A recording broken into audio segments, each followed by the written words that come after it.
Okay, this is a recap of Session 1, Into the Abyss Franchise Opportunities.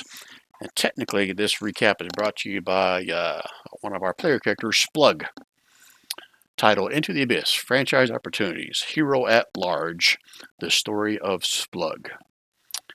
After attending the duties and responsibilities of the keep and not being able to agree on a name for the property, our intrepid heroes received an urgent message from dun dun dun Acquisitions Incorporated.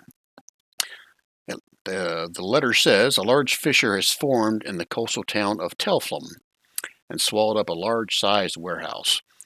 2 city guards, Sergeant Tish and Captain Boot, had been lost while investigating. Our help was now needed to find out what happened and clear the tunnels. This sounded like a job for the low man on the totem pole, but we didn't care. When we arrived in Telflum, a generous fan of our group offered up some coppers to his favorite hero, Splug, which he graciously accepted. Even the city watch commander came to pay her respects. Bryn was given the details from the city inspector of what was known so far, and we began our adventure. As heroes often do, the mighty Splug volunteered to climb the rope down to the bottom of the fissure to make sure it was safe for his companions.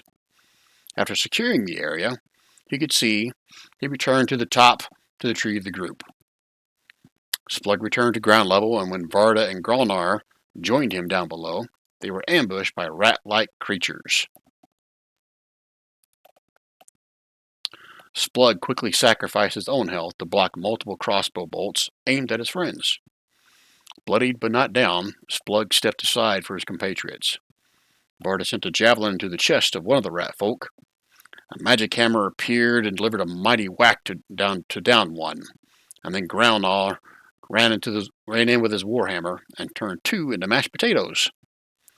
By the time the remaining party members had moved to the bottom of the fissure to join the fray, Bryn sent her murder of ravens to antagonize the rats while proceeding with 2 strategically placed eldritch blasts. The rats returned a flurry of attacks, doing minimal damage, as Varda sent another javelin to the heart of our foes.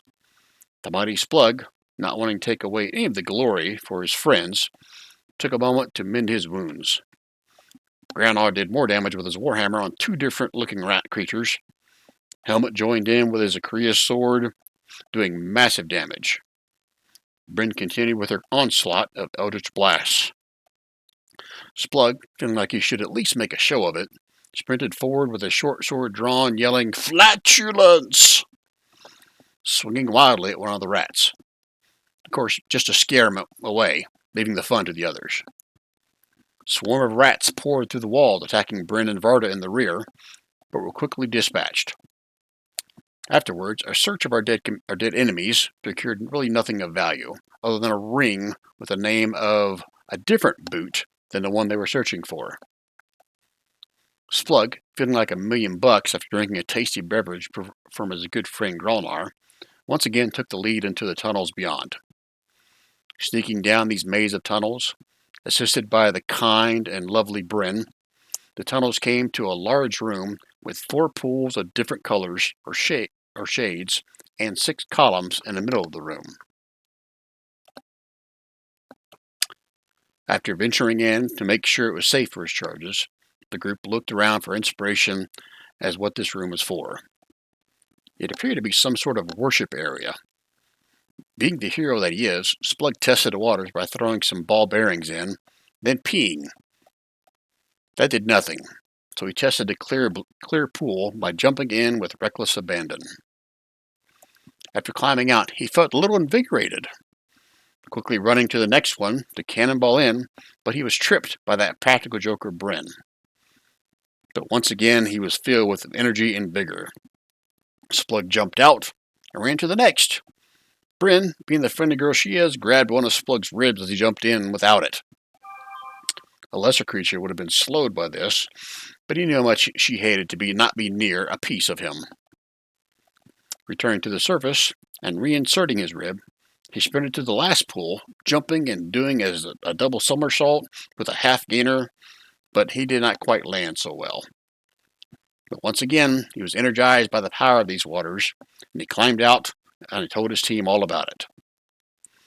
At the end of the room, an ornate lock on the double doors called to him. Splug used his tool to try to pick the locks and set off a magical trap that turned Helmet and himself into a swarm of venomous snakes. With no control of his now cursed form, he attacked his companions. Had he not figured out how to reverse this curse, they surely would have died.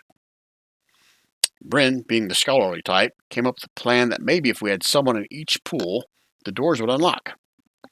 She jumped into one pool, where she was greeted with a strange sensation. Splug, Varda, and Helmet each jumped into other 3 pools, and a jewel-encrusted key appeared in the middle of the room, which Gralnar quickly retrieved. As heroes do so often, Splug once again took the lead, risking his own life, and tried the key in the lock. Much to their surprise, or maybe to what they expected, it opened. And that is where we left off. See you next week, same bat time, same bat channel. Remember, no facts were checked before posting this tale. This is how it was remembered by the DeFlorio Keep loremonger, Splug. Now, we'll add one more reveal from a DM standpoint. You guys made it through another series of mazes, Ys, dead ends, crisscrosses, some natural, some man-made, before you made it to this final room that appeared to open up to about 30 feet with a finished floor. And this is technically where we'll pick up in the next session.